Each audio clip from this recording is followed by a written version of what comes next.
Continuamos en Área Televisión. Hoy, 31 de mayo, se celebra precisamente el Día Mundial sin Tabaco y los próximos minutos seguro que les va a interesar porque bueno, vamos a hablar de todo lo que se mueve alrededor del mundo del tabaco, evidentemente sobre todo lo negativo, como no podía ser de otra forma, y lo vamos a hacer hablando con una experta sin duda en la temática, como es Olivia Moyano. Ella es psicóloga sanitaria y psicoterapeuta en la consulta de Olivia, que está en Pueblo Nuevo de Guadiaro, y además es especialista en tabaquismo y hábitos saludables. La recibimos ya en el plató de Área Televisión.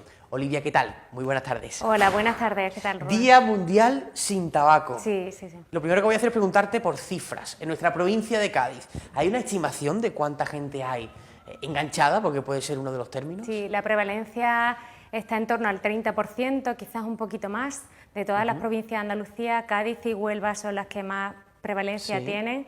Y bueno, y a partir de los son cifras de los 16 años hasta los 50 y tantos, en las que se baraja esa prevalencia del 30%. Cuando hablamos de tabaquismo, ¿estamos hablando de una enfermedad a todas? Absolutamente. Es una enfermedad adictiva, crónica, con tendencia a la recidiva, a ser recurrente. Sí. Es una enfermedad adictiva como tal, pero además también, como todo el mundo sabe, genera enfermedades a nivel físico. Todo el mundo sabe que produce cáncer y enfermedades cardiovasculares, respiratorias, y empeora otras enfermedades crónicas como son la diabetes, la hipertensión. Es decir, que todo el que nos esté escuchando y tenga alguna patología de este tipo, pues que sepa que el tabaco está incidiendo y está empeorando esa patología. O sea que uno de esos primeros pasos, quizá, para que nos dé un poquito más de miedo a la hora de echarnos al tabaco, dicho mal y pronto, es llamarlo por su nombre, enfermedad. Sí. Es una enfermedad y además está con nosotros desde que la persona empieza a fumar, que es siempre en la adolescencia, en torno a los 14, 16 años empiezan los primeros consumos, hasta muy avanzada, hasta los 60, 50 y tantos. La mayoría deja de fumar a esas edades de 50 y algo. Nos acompaña pues no sé, 30, 40 años de nuestra vida y eso hace que nuestro organismo haya sufrido pues muchísimo a causa de un tóxico como es el tabaco, un tóxico potente. El tóxico que es no solamente la droga, que es la planta de la nicotina, también todo lo que le ponen para que puedas fumarlo, porque en realidad si tú cultivas planta de tabaco y haces tu propio cigarrillo, el humo no pasa de la boca, no puedes fumar realmente, es costosísimo. Entonces es un producto muy bien diseñado para que la gente se enganche y consuma durante 40 años de su vida y empeore su salud y se gaste el dinero. O sea, Claro. Estamos hablando de algo muy serio. Totalmente. En los últimos años hemos visto continuas leyes del tabaco, ¿no? Cada vez se puede fumar en menos sitios o se restringe más fumar en espacios abiertos y en sitios públicos. ¿Esto ha ayudado? ¿En los últimos años se ha notado un descenso de las personas que fuman? Se ha notado un pequeño descenso, pero hemos llegado a un momento de la prevalencia en la que ya es más costoso que baje más la prevalencia, porque están quedando los fumadores más resistentes a dejar el consumo. Es decir, que son personas pues que por los estudios pues que tienen peores condiciones de vida, peores niveles económicos o incluso educativos, porque el consumo de tabaco en un principio comenzó con gente de poder adquisitivo alto, pero esto ha ido cambiando y la verdad es que si te vas a por poblaciones, por ejemplo, una población de personas que están privadas de libertad, como en la cárcel, pues no es una prevalencia del 30%, la prevalencia ahí es del 80%. Entonces, esta prevalencia está quedando para personas que tienen quizás menos recursos y hay que hacer políticas que favorezcan a estas personas también. Entonces, Olivia, cuando decimos, yo es que fumo porque me relaja o me desestresa, ¿realmente esto es el efecto del tabaco?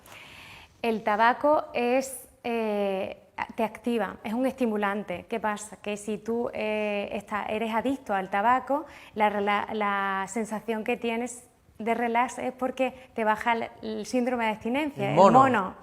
Entonces tú sientes gustito porque te ha bajado esa necesidad del cuerpo, esa necesidad fisiológica que un no fumador no tiene. Por tanto, si no fumas y te fumas un cigarrillo, de relajarte nada. Te está desestresando del mono y no del estrés, por ejemplo, del trabajo, ni muchísimo menos. Ni muchísimo menos. Y luego hay conductas compensatorias, porque todos sabemos que bebemos vino y bebemos café. Y fumamos, pero bebemos también una cerveza y todo va como para equilibrar esos estados, ¿no? ¿Es posible, Olivia, dejar de fumar? Absolutamente. Muchísimas personas lo consiguen. Ojalá quede esto muy claro en la entrevista porque muchas personas lo dejan por su cuenta. Es decir, que nosotros que trabajamos también en la sanidad pública vemos cómo acuden a consulta para dejar de fumar, para que su médico, su enfermera de familia o yo como psicóloga le ayudemos a dejar de fumar, pero la gran mayoría de personas dejan de fumar por sí solas y algunas recaen y no pasa nada porque lo que vale aquí es intentarlo una y otra vez hasta que se consigue. Es difícil, hemos hablado también de que es una adicción y como adicción tengo que decir que es incluso más adictiva que la cocaína y la heroína a nivel de adicción, entonces es complicado y luego es una adicción que como otras tiene una dependencia física pero también tiene una dependencia social y psicológica. ¿Esto qué quiere decir? Pues que tú físicamente la vas a repetir, la vas a querer repetir y la vas a necesitar, pero socialmente también te has acostumbrado a hablar, a relacionarte con cigarrillo, parece que te muestras más habilidoso o no es un tema de conversación, incluso con un desconocido puedes compartir un cigarrillo. Y una dependencia psicológica porque los fumadores gestionan emociones con cigarrillo. ¿Que está muy triste? Pues me fumo un cigarrillo a ver si pienso otra cosa.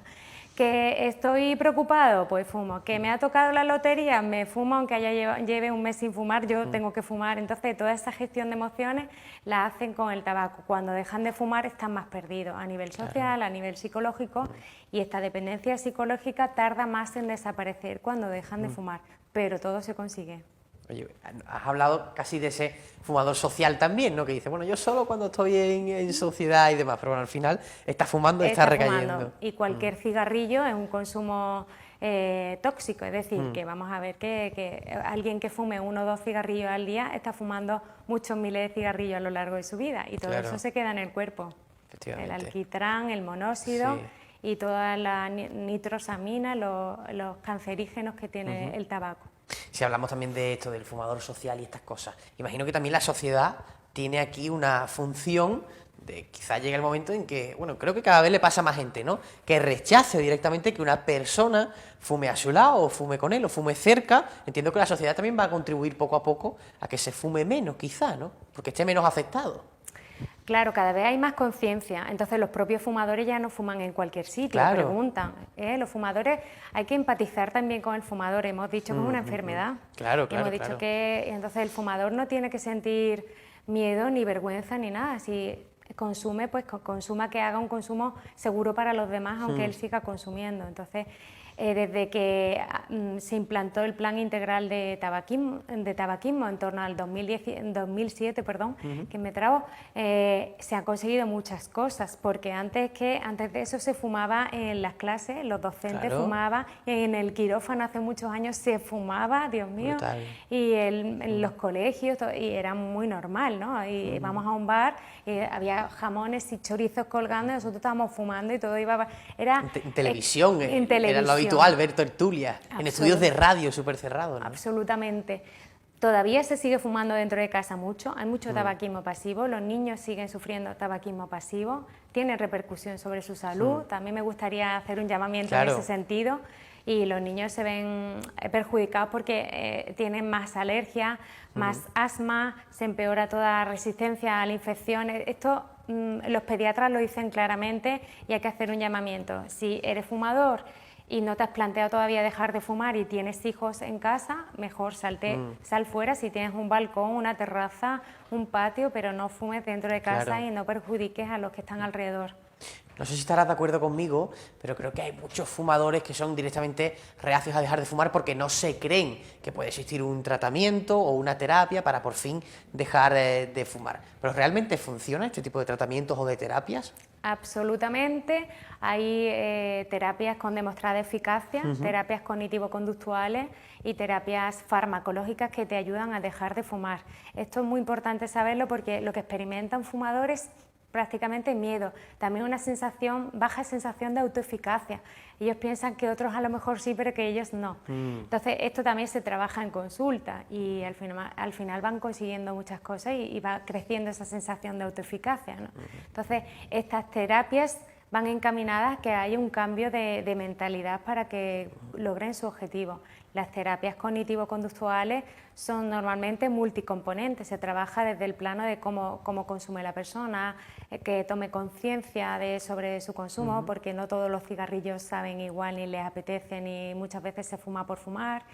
También que se lo digan a los demás que tienen un objetivo, se trabaja con ellos la reducción gradual de nicotina y van viendo que van pudiendo, es decir, que hay una serie de pautas muy personalizadas, muy adaptadas a la persona y que acaban siendo un gran apoyo y una gran ayuda para la persona. Pero por lo que me dices, creo que va todo en torno, al final, a la motivación, ¿no? A la fuerza Sí. de voluntad de una persona, como el que quiere perder peso y dice, oye, aquí hay que ponerse y lo que voy a hacer es motivarte para que lo consigas, ¿no? Al final. Lo que evaluamos primero en la consulta es la motivación la motivación y la capacidad que ellos van a poner en la situación que tienen en ese momento para dejar de fumar.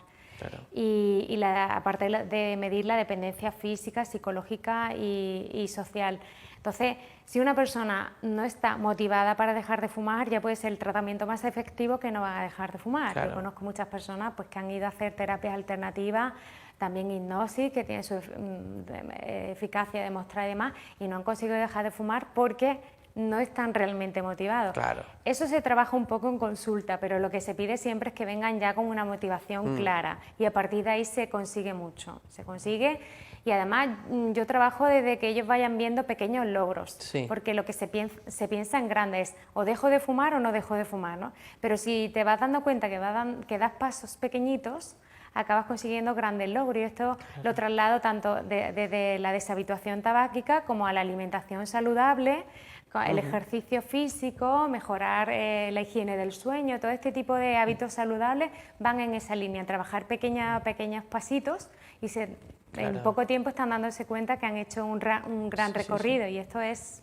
muy importante. Y qué interesante, que quizá el primer objetivo no es quiero dejar de fumar, no, primero quiero fumar la mitad, ¿no? Y ya vamos bajando poquito a poco. Claro, ponemos una fecha, siempre Claro. ponemos una fecha, pero de aquí a entonces vamos a hacer tal, y de aquí a tal, y luego hay cambios de motivación, que esto ya, pues, a la tercera sesión, que es como siempre yo digo, que es la peor, creo, dan un bajón porque vienen muy motivados, la segunda sí, se mantienen motivados, la tercera, oye, es que ya no sé qué me pasa. puedo más. Bueno, pues eso se trabaja en consulta, la motivación es muy normal que fluctúe para cualquier cosa, como aquel estudiante que nos esté escuchando también, que está estudiando motivado, no sé cuánto, pero da ahí un bajón de motivación, no pasa nada, todo se trabaja y tener claras las cosas es lo que te lleva al éxito.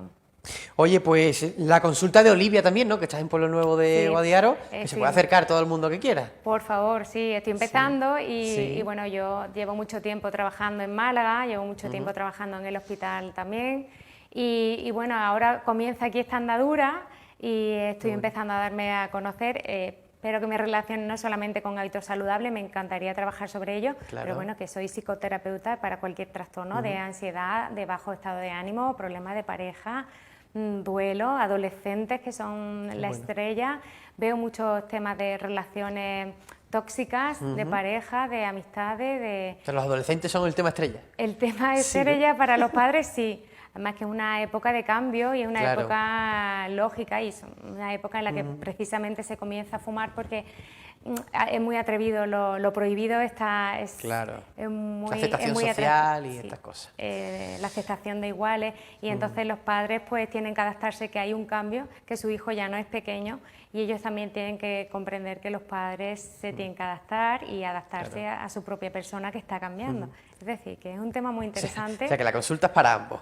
Para el adolescente y para las familias, ¿no? Sí, normalmente un trabajo familiar viene muy bien porque es como que pone en orden, que yo creo que es la palabra, ¿no? Ordenar la comunicación y ordenar los comportamientos hace que todo vuelva a fluir porque después de una crisis pues viene algo muy bueno que es normalizar esa convivencia. Pues Olivia Moyano, ha sido un auténtico placer que estés con nosotros hoy en nuestro primer día de Área Televisión. Gracias y mucha suerte, que no hace falta porque sois unos profesionales increíbles, pero muchas gracias a vosotros. Igualmente, a ti con tu consulta. Gracias. Muchísimas gracias.